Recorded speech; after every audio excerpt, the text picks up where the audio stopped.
your vote no longer counts. I hope you all understand that's what HB 965 just did to you. Because HB 965 very clearly states that the electoral votes for Virginia will not go to the person who Virginians vote for. No, it will only go to whoever wins the national popular vote. So even if every single one of you in the state of Virginia vote for a particular candidate, your electoral votes will not go to that person unless they win the national popular vote. So your vote no longer matters. Your governor, Abigail Spanberger, has just decided that she does not give a who you want to vote for. No, she is going to take the electoral votes and give them to whoever wins the popular vote. So she has taken away your constitutional right to decide who you want to be president of the United States, because your opinion to Democrats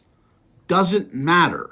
I'm sorry, but Abigail Spanberger, the governor of Virginia's laugh is like sinister, like evil, like it just chills you to the bone. Take a listen.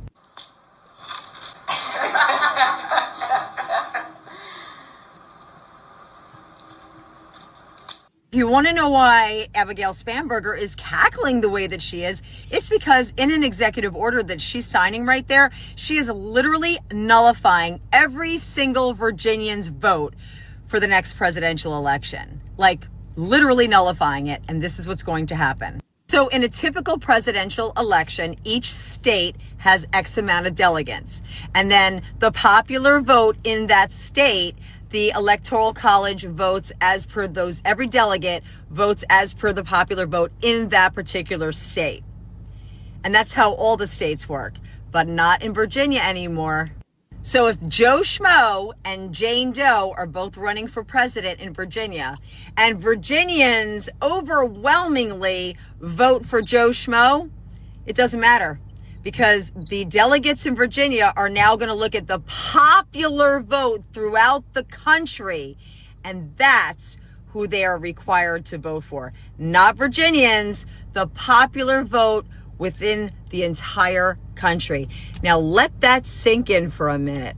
Every single thing the Democrats do, everything they do is attached to elections. They cheat, they lie, they steal, they want illegal immigrants because they want to bolster the census. They want to increase their power in inner cities and congested, highly populated blue states. I mean, everything they do is so nefarious. It is so anti-American. It's crazy. And I just have one question for you Virginians.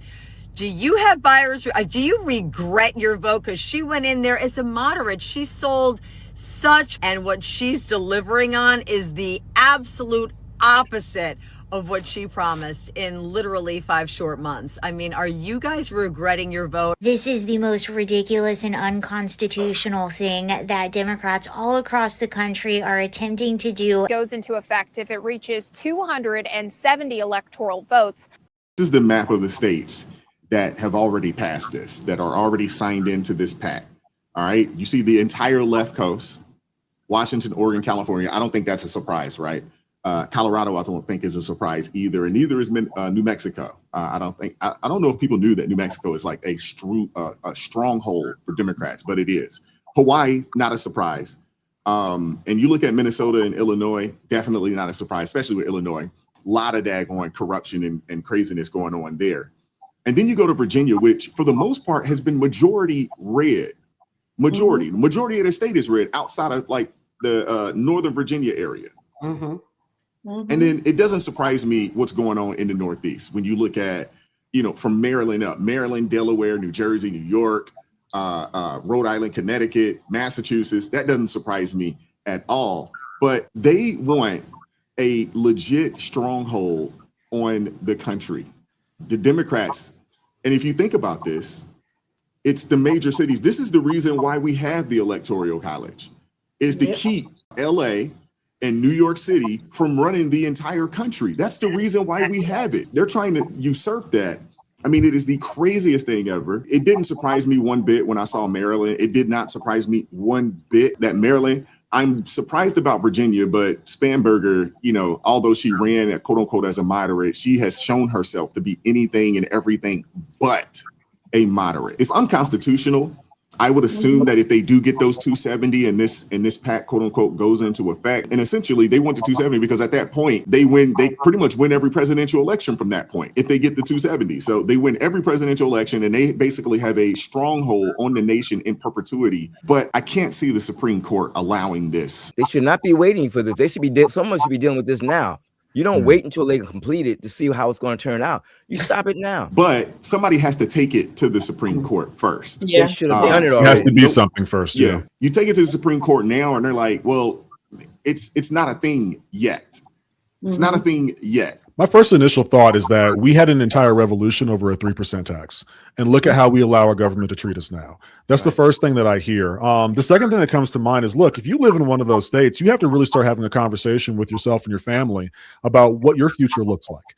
Right? If this never passes, that's fine. The point is they are aggressively right in front of your face trying it.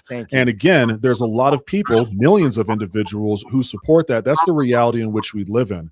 The separation between the cities, Wise hit the nail on the head, basically Los Angeles and New York, the separation between the cities and the individuals who don't live in those states, the quote unquote flyover states, is going to continue to get vaster and vaster and vaster. Again, I live in one of those states. We're like the third or fourth largest state, and we only have 1 million people here. It is very, very spread. I look at this, I'll tell you the truth, I don't freak out about it. Y'all are never bringing that ridiculousness here, because if Montana ever signs up onto that list, I'm never paying a tax in this state again.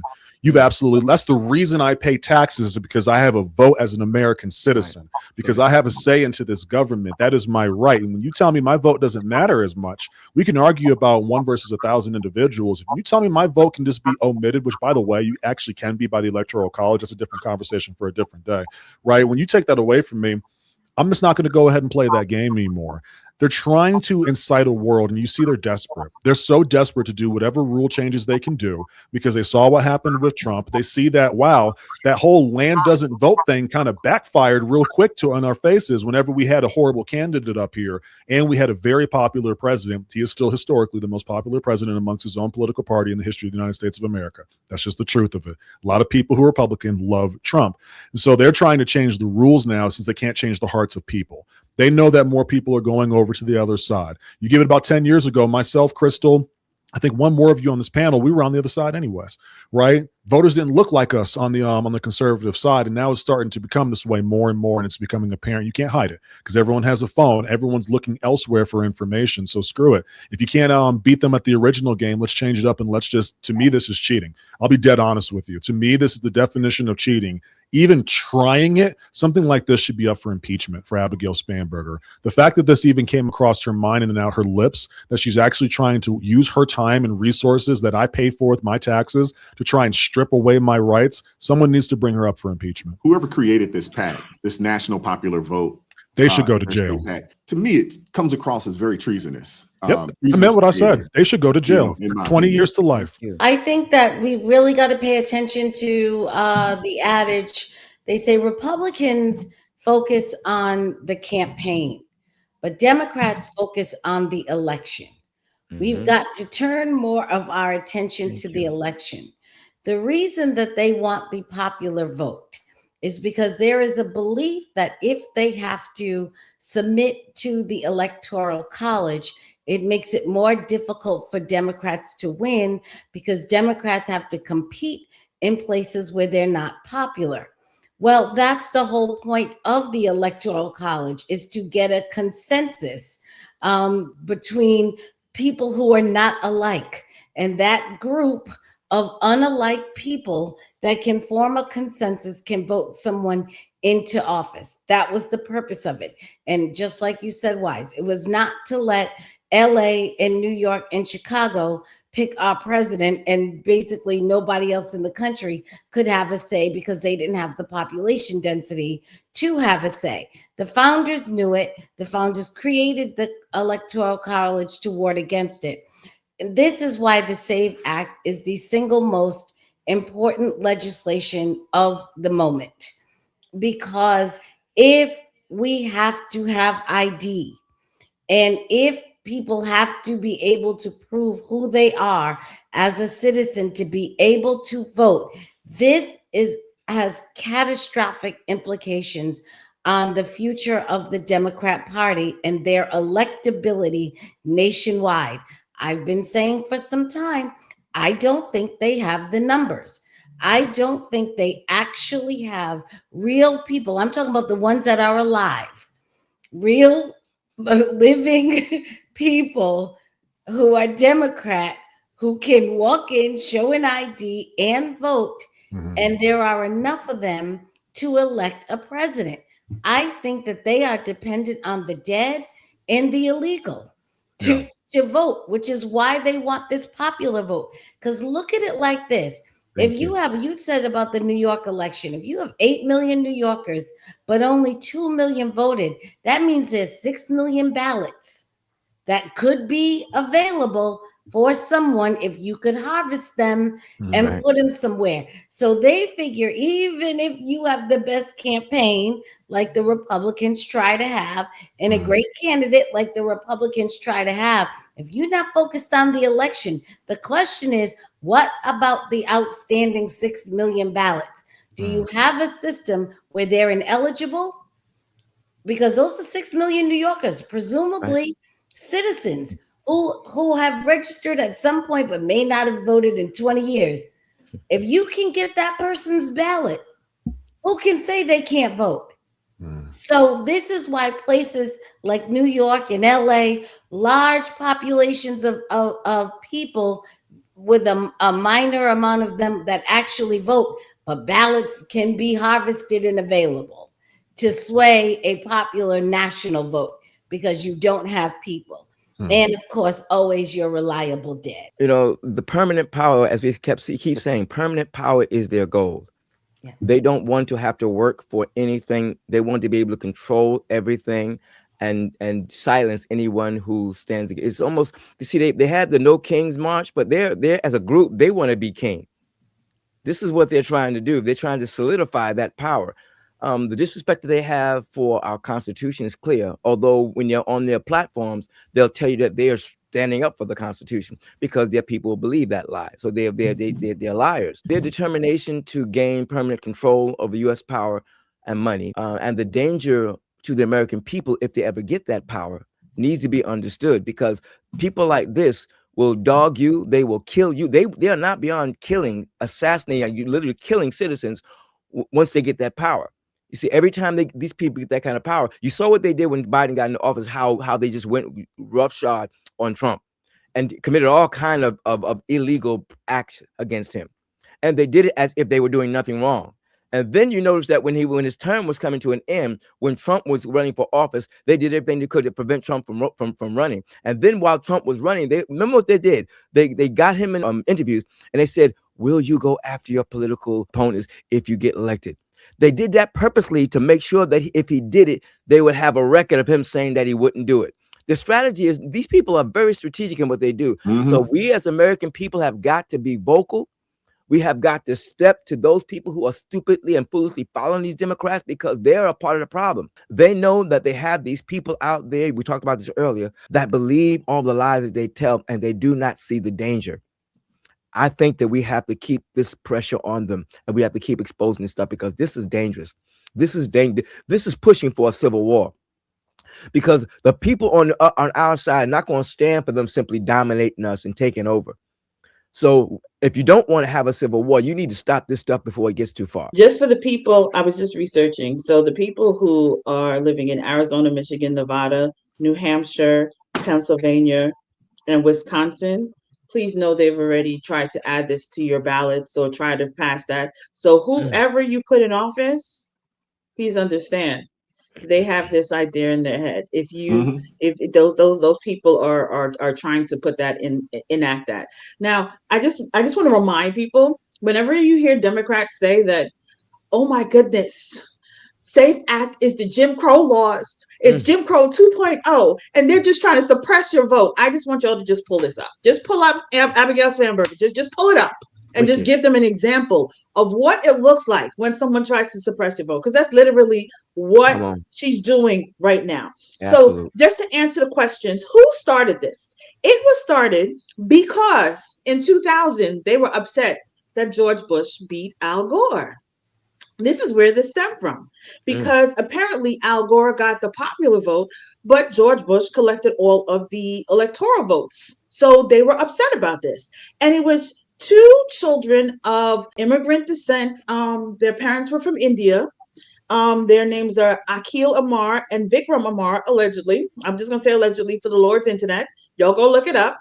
They were the ones who said it wasn't fair that Al Gore didn't win. They're professors, mind you. They're apparently constitutional professors. I just want you to know that. Unconstitutional professors. Exactly.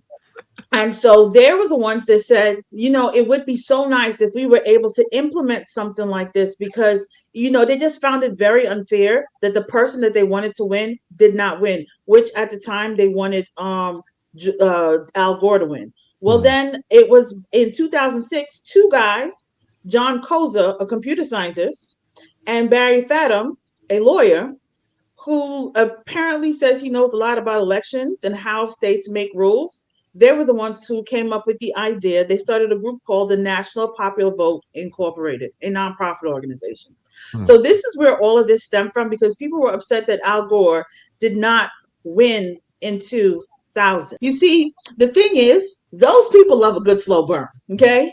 They do it so slow that you're not paying attention to what's going on. This is why the Lord says to judge everything by its fruit, not because something looks good, not because you feel good, but by the fruit. See where it's going. These people, they lay the groundwork. They convince you that everybody conservative is trying to steal the vote.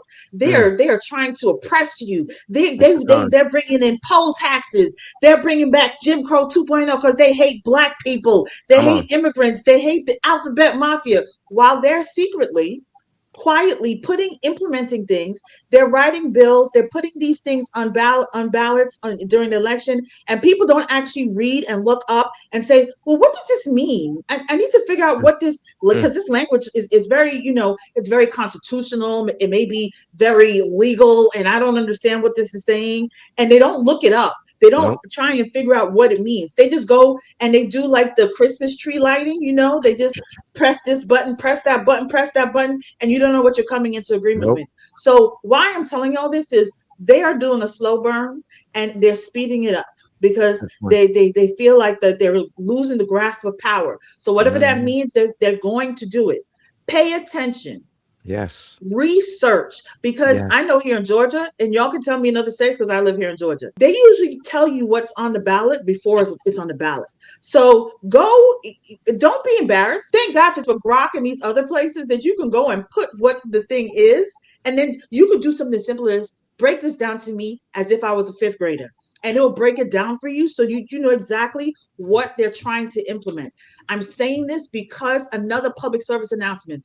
They will use language to confuse you so that all you're going to do is like, I guess yes. I don't know what this means, but yes. Or I guess no. And you are giving away the power that you were given by not only God, because this falls under God, but what our founding fathers purposely put together to avoid this. They put this together because they didn't want the larger states to have all the say over the smaller states. And I want lead to a dictatorship that they already left. Exactly. So please pay attention. That is my public service announcement to everyone. I want to hear from you guys in the comment section. What are your thoughts? Hit the like button, share the video, subscribe to the channel, turn the notifications on to all so you never miss an upload. Consider joining the ARP family or buy your brother a coffee. Links in the description box below.